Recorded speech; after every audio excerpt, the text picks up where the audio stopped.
Hey guys, in some previous videos we tried putting the spotlight of common sense, or the magnifying glass of common sense, onto a couple of topics, and it was sort of interesting, wasn't it, to see the perspective, looking at things through the perspective of common sense. So I've got another one for you. Recently the former Canadian Minister of Defence, apparently he's no longer the Minister of Defence, could be wrong, but I believe that's the case, that he previously was the Minister of Defence in the Canadian government, gave a speech to their parliament, I think, about aliens, and it was pretty interesting. He said, he's the first minister from a G8 government to stand up and say that he believes in aliens, and then he went on, in amongst all the rest of what he said not only did he believe in aliens, but he believes there's 5 different kinds of aliens, and he actually mentioned a few of them, you know, the tall whiteys or something he called some of them, and there's all these different types of alien, apparently 5 different types he believes. So it was interesting. It was an interesting speech. So I thought we might try putting the spotlight of common sense onto the alien UFO topic, just to see what people have to say about it. First of all, as a pilot, of course I believe in UFOs, because any object that is flying that we have not identified is a UFO. Up until when we identify it, quite often what pilots experience is air traffic control will often say that there is an unidentified, usually they say aircraft. There's an unidentified aircraft here, 11 o'clock, at 3 miles, you know, and then at some stage, usually it ends up being identified, sometimes not. Sometimes it's an ultralight or it's something else and it's there, and then you know, you change heading or something and it's not there anymore, and it happens, and more often than not, in most airspaces, it's a ultralight aircraft, or it's a weather balloon, or it's some other object that just happens to be floating around, and it's not really a big deal. So as a pilot, yes, of course, I think if we apply the spotlight of common sense, anything that's flying that we haven't identified, definitely what it is a UFO. So, and then I think if we also apply the spotlight of common sense, most of those UFOs end up being identified, or can be written off as sundry normal things, you know, weather balloons or ultralight aircraft or model aircraft. Even some big model aircraft now show up on radar, so it could be any of those things. Same with visually. So I'm talking about radar there. So same with visually, with people visually seeing things in the sky that aren't identified. Quite often they are aircraft. I remember getting my neighbours onto my roof once, about 20 years ago in Australia, seeing something in the sky, and it looked like a spaceship, you know, a Hollywood spaceship. It had the cigar shape, and it was yellow, and it was moving across the sky really slowly, and I was watching it and got up on the roof of my house and was watching it, and then it stopped and changed directions and went the other way, and I was 100% convinced that I was watching an alien UFO, and I called out to my neighbours, and they came, and 2 or 3 of them came over, and they all climbed up on the roof with me, and we're all standing there looking at it, and all of us except for one person were going, whoa, you know, whoa, because it was big, it was yellow, it was changing direction, it was, you know, we were totally convinced. But one person was standing there not saying anything, and then she said, you know, the Goodyear blimp is visiting. There was some big event going on in that city, and they had the Goodyear blimp there, and we'd never had it there before, and it was lit. So it was a blimp, and it was an airship, and it was moving across, and then it, you know, changed directions and went the other way. So it was an airship, you know. So then it was identified, and a lot of the stuff is either things like that or helicopters. Helicopters from a distance look like that because they change direction and stop and change direction, and lights. And the other thing that you often get is headlights and things from the ground that are moving around that give these illusions. So it's quite common for people to see things that totally, you know, totally look like it must be a spaceship, and it turns out it's not. So all that's pretty normal. So let's agree UFOs exist, but it doesn't necessarily mean they're from another planet. It could be something quite innocent from here, couldn't it? It could be a big bunch of balloons from a kid's party, or we just don't know what it is. It's unidentified flying thing. We don't know what it is, do we? So we haven't identified it. So the next step is, do we believe in aliens? Do we believe in aliens? And I think putting the spotlight of common sense onto that question, it would be pretty arrogant of us, or fairly religious extremist of us, to think that we'd be the only planet that has life forms on it. Would be a fairly arrogant thing to think. And even for religious extremists, or people with strong religious beliefs,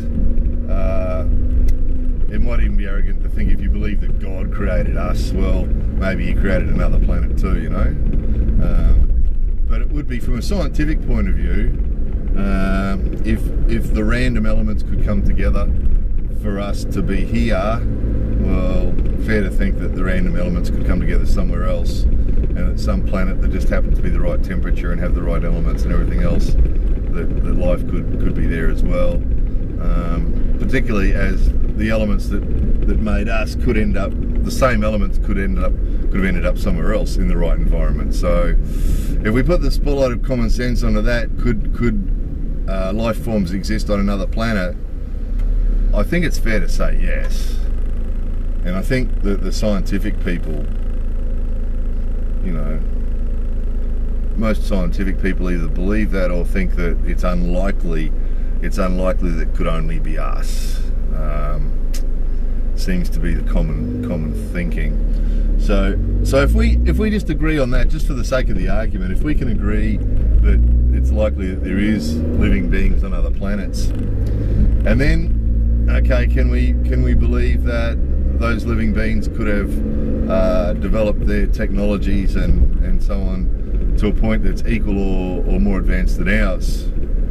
And I think if you look at it, given time, you know, we've only sort of got our act together the last 100 or 200 years as far as technology is concerned. So if there's some life beings, what would you call them? Some living beings on another planet that evolved earlier than us, a few thousand years earlier, then, you know, they could have been a few thousand years ahead of us in their technology as well.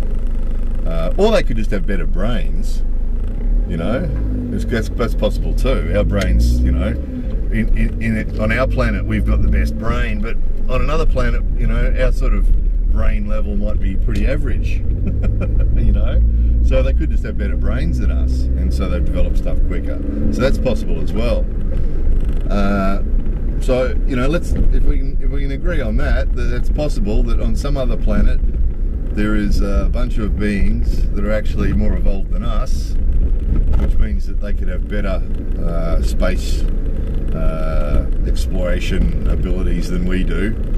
So they're giving them the ability to travel a lot further and faster than what we can in space.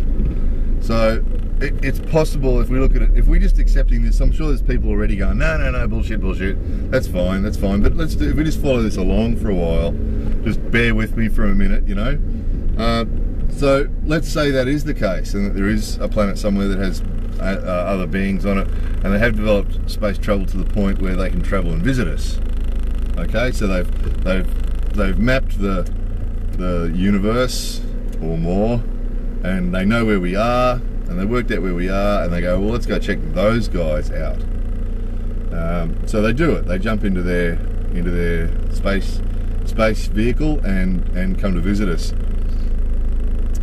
Where I think the spotlight of common sense starts to struggle is that in all these theories about the UFOs, it requires the UFOs, or the aliens, to be in a big conspiracy, usually with the American government is usually in the centre of the UFO conspiracies, with Area 51 and something like that. So the question is, why would aliens come all this way? And if we listen to the Canadian dude, the former Minister of Defence, he said there's 5 different types of aliens, which means that's 5 different planets that have coming to visit us and have been amongst us for hundreds of years or something, he said. So my question is, why is it a secret? Because I don't think we would. I think if we developed the technology to travel far distances in space and we found a planet with living beings on it, what would be the first thing that we'd do?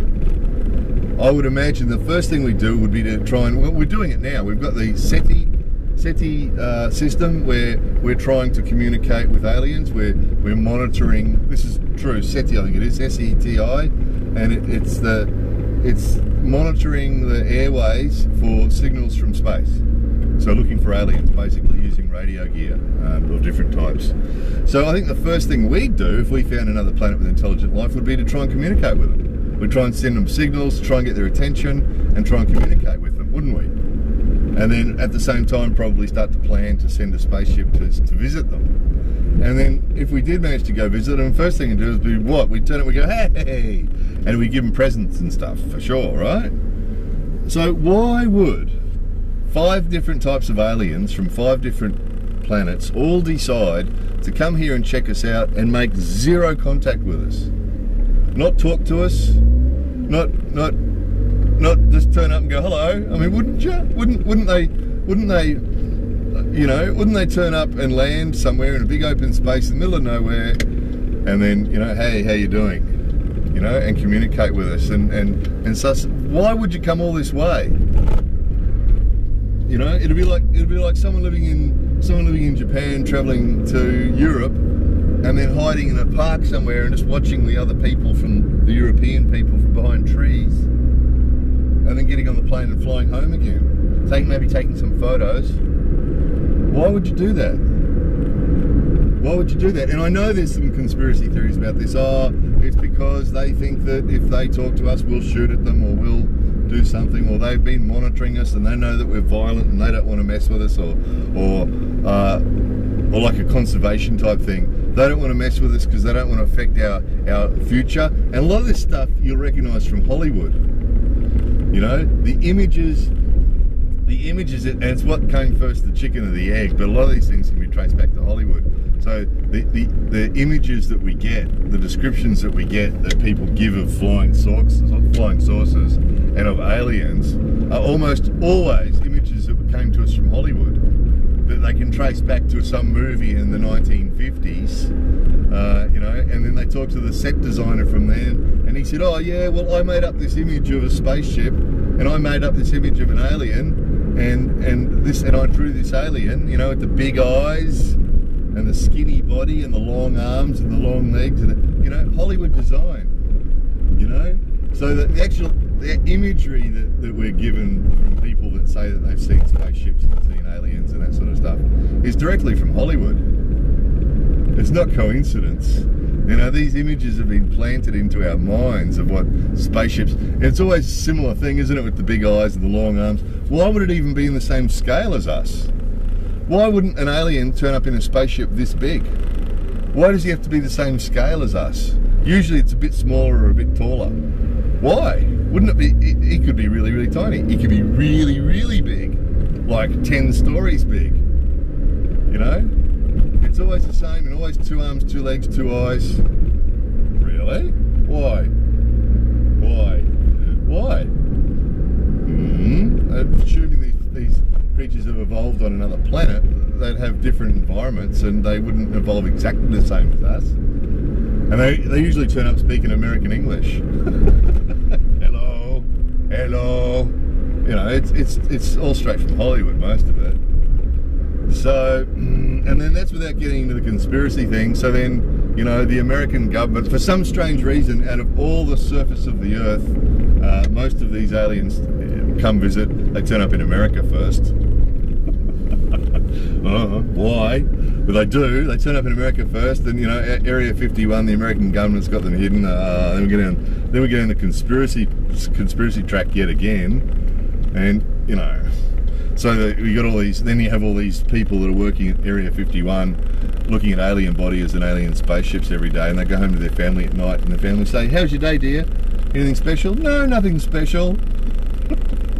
Spent the day looking at spaceships and aliens. "No, nothing special." And all the people that have worked in Area 51 the last 50 years have all kept the alien thing a secret, and nobody's told anybody. Spotlight of common sense. So yeah, yeah. I'd believe it. When I stood on the roof of my house and watched that yellow blimp, I was believing there was an alien spaceship. I would believe it if it turned up tomorrow. But you know, it's not these little glimmers of distant pictures, photos, blurry photos, and you know, look, no, I don't believe that. I think to put the spotlight of common sense onto that, it doesn't make any sense. You know, it's more likely that they'd pick a big open area in the middle of nowhere, big desert or something, and in Australia. Doesn't have to be America, but look, you know, the Mojave Desert in America, who cares? But they pick a big open space in the middle of nowhere and touch down in their spaceship and communicate with us with beeps and jingles and who knows how they communicate with us, flashing lights or something, I don't know. But you know, quite believable. You know, I think put the spotlight of common sense onto that. At some stage, that's quite possible. That's going to happen. You know, but just find it really, really hard to accept all this secretive conspiracy stuff. Why? You know, why is there no decent photos of an alien or no decent photos of a spaceship anywhere? It's always grainy, distant, just managed to snap it. You know, it could be photoshopped stuff.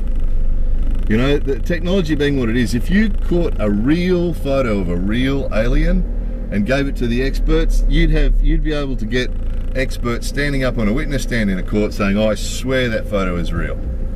And that we've got none of those. We've got none of those, you know. And when big things happen, you'd expect 5,000 people to see it. You know, look at the meteors in Russia. You know, the meteorites falling in Russia, you know, and the big light. Look how many videos we've got of that. You know, amazing, absolutely amazing. So, you know, a spaceship, really? You know, and I think, guys, the Hollywood thing plays a big part in this. And look, I'm not anti-Hollywood. I love Hollywood. My favourite movies came from Hollywood. My favourite TV series come from Hollywood. You know, HBO. Love Hollywood. Absolutely love Hollywood. But it's fantasy. You know, and I think Hollywood's played a huge part in affecting people's minds when it comes to aliens and conspiracies and all this other paranoia and stuff that doesn't stand up to the spotlight of common sense. You know, it's and really, if you listen to it and look at it, so much of it's straight from Hollywood. You know, and of course the conspiracy people and the people that love to believe all that stuff tell us that, well, it's because it was real first and then Hollywood made movies about it. Well, no, not really. Because when they go back and trace back there's a really good documentary once, they followed back the image of that long, skinny alien with the big eyes, and they found the guy that created it. You know, and he didn't see an alien and make a model of it, you know, it was out of his mind. He just thought about it and thought, well, we can make it look like this. Sort of, the Hollywood-style alien is sort of human, but then it's not. It looks like an alien, you know, because then we can relate to it. We can have feelings about it. If it's just some sort of inanimate blob, we wouldn't be able to have the same emotions, so they give it two eyes, two big eyes, sort of like a Japanese anime character. Two big eyes and a big head and a small skinny body, and then we can relate to it. That's why Hollywood do that, you know. And the same as with the spaceships, you know, that's not a scientific flying thing from an aerodynamic point of view. It's just that that's what they did. They made flying saucers in those early Hollywood movies, and then we still got the same imagery going on. So anyway, let's put the spotlight of common sense onto this, guys. Have we got aliens visiting Earth now? Do we have aliens, or has there been aliens visiting Earth? No, let's say now, because who knows, 5,000 years ago maybe they turned up and went, nothing here, and they left again. So the question is, are aliens visiting Earth now? Are aliens here around us, or do they visit us now and check us out and then look at us and then quietly leave secretly? And nobody knows but the American government. The center of all conspiracies. 95% of the Earth is not American, but it's the American government that's in the center of every conspiracy, including the alien one, right? Of course. Anyway, so what do you think, guys? What do you think? Are the aliens here? More videos coming soon.